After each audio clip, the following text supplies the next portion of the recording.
Meu nome é José Jorge de Carvalho, eu sou professor de Antropologia da Universidade de Brasília e sou coordenador do Instituto Nacional de Ciência e Tecnologia, do ICT, de Inclusão no Ensino Superior e na Pesquisa.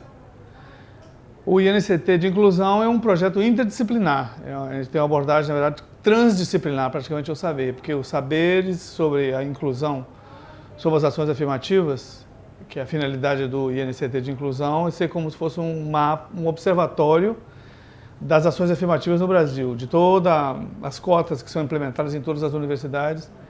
E compreender esse universo é um universo muito complexo, então ele exige abordagens múltiplas, antropológicas, sociológicas, históricas, usamos estatística também, semiótica, cartografia, até as matemáticas combinatórias.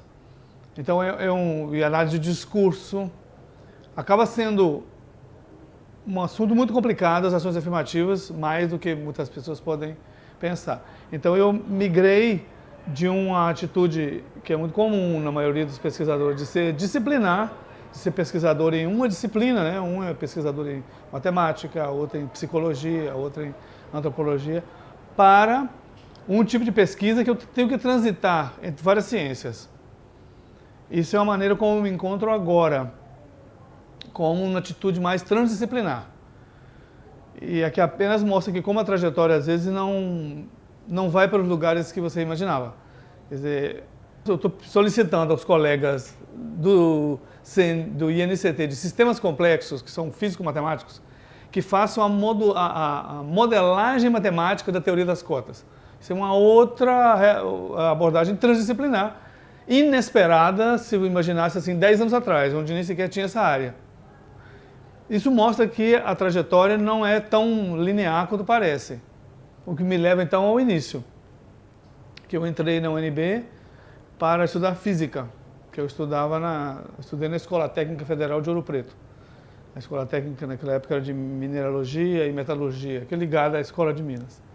Então eu entrei para a física. Mas como eu tinha um interesse muito grande em música o tempo todo, depois de 2 anos de fazer matérias da física, eu migrei para a música. Eu dei um salto que não é muito comum, né? A UNB era muito flexível naquele momento.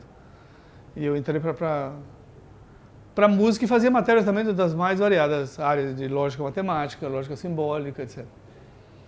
Da música, eu fiz uma especialização na Venezuela em etnomusicologia. Que seria a abordagem, digamos, antropológica das músicas. Não só a música ocidental, mas todas as músicas do mundo. A música indígena, as músicas de origem afro-brasileira, folclore chamado, né? Então, a etnomusicologia é uma área que é uma fronteira entre a antropologia e a música. Aí eu fiz uma graduação em etnomusicologia, em Belfast, na Universidade de Queens, na Irlanda do Norte, cujo professor era um antropólogo, John Blacking. Então eu estava dentro do departamento de antropologia de pós-graduação que tinha uma linha de etnomusicologia, os estudos antropológicos da música. E fiz o doutorado também nisso, em antropologia social, mas estudando a música do Xangô do Recife. Então, na maneira convencional de definir as carreiras, para alguns eu sou etnomusicólogo, como poderia ser folclorista inclusive, porque a minha trajetória de estudos de folclore também foi muito grande, e antropólogo.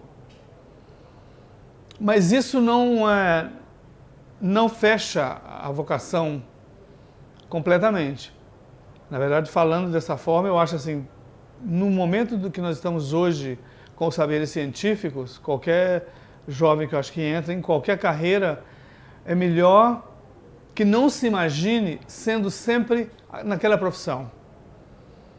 Não que alguém não chegue ao final sempre na mesma profissão, mas os temas são cada vez mais complexos, a dinâmica do saber é muito grande.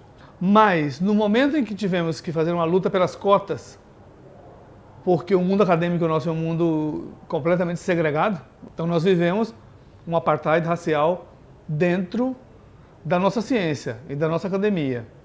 Como antropólogo, eu poderia discutir esse assunto. Mas as relações raciais, e depois quando percebemos que a única maneira de sair desse mundo segregado, confinado em que vivemos, é através das cotas. Nós temos que abrir o nosso mundo para pesquisadores indígenas e pesquisadores negros quilombolas, pesquisadores das comunidades tradicionais. Essa passagem, a disciplina só antropológica não dá conta. Você tem que formular modelos de políticas de inclusão que extravasam o campo teórico da antropologia. E esse, então, é o desafio. E aí, para fazer, fizemos proposta de cotas. Ao fazer a proposta de cota na UNB, eu tive que usar estatística, história, sociologia, junto com antropologia, capacidade argumentativa que vai até com sistemas lógicos, porque os que reagem às cotas usam argumentos que às vezes são sofismas. Então você tem que demonstrar racionalmente, né, que alguns daqueles argumentos não se sustentam enquanto argumentos. Então voltou muitas décadas depois, que eu estava deixando como de lado os estudos que eu tinha feito em física e lógica, agora me ajudam. Me ajudaram na argumentação a favor das cotas. A argumentação a favor das cotas não é uma argumentação só de ciências humanas, ela não é só antropológica ou sociológica, ela também passa pelo raciocínio matemático, estatístico e tudo. Uma vez instituídas as cotas, nós entramos no edital do INCT e ganhamos o edital e construímos e consolidamos o Instituto de Inclusão no Ensino Superior na Pesquisa.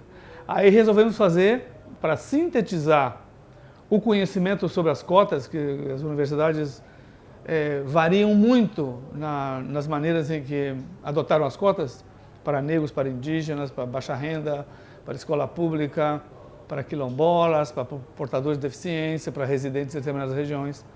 Ficou tão complicado que eu concebi que precisávamos ter um mapa das ações afirmativas no Brasil. Esse mapa mostra todos os campi de todas as universidades que têm ações afirmativas. Entramos então em quê? Numa teoria da cartografia. Tivemos que inventar uma cartografia específica para as ações afirmativas. Então, de novo, o saber teve que ser interdisciplinar, né? Usamos cartografia, aí inventamos um sistema de ícones para que o estudante, por exemplo, ele possa olhar para o mapa e identifique que tipo de modelo de cotas tem na cidade onde tem uma universidade que tem ações afirmativas e comparar uma com a outra. Então, inventamos, na verdade, um sistema semiótico. Então tivemos que trazer saberes da semiologia para completar os saberes cartográficos que o mapa traz. Depois tabular tudo isso e agora fazer inclusive essas simulações matemáticas.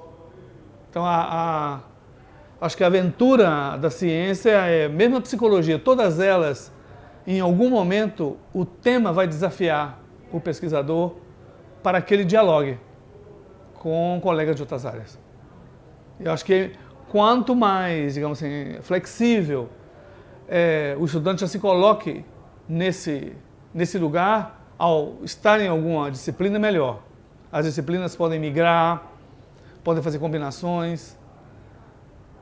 Então a vocação, eu acho que é muito mais uma vocação intelectual de você fazer perguntas e ver que tipo de saberes me é necessário, eu preciso para chegar ao resultado daquela pergunta. Então, por um lado existe uma vocação, mas por outro lado também tem que ter uma abertura, que às vezes faz com que a vocação vá migrando ou combinando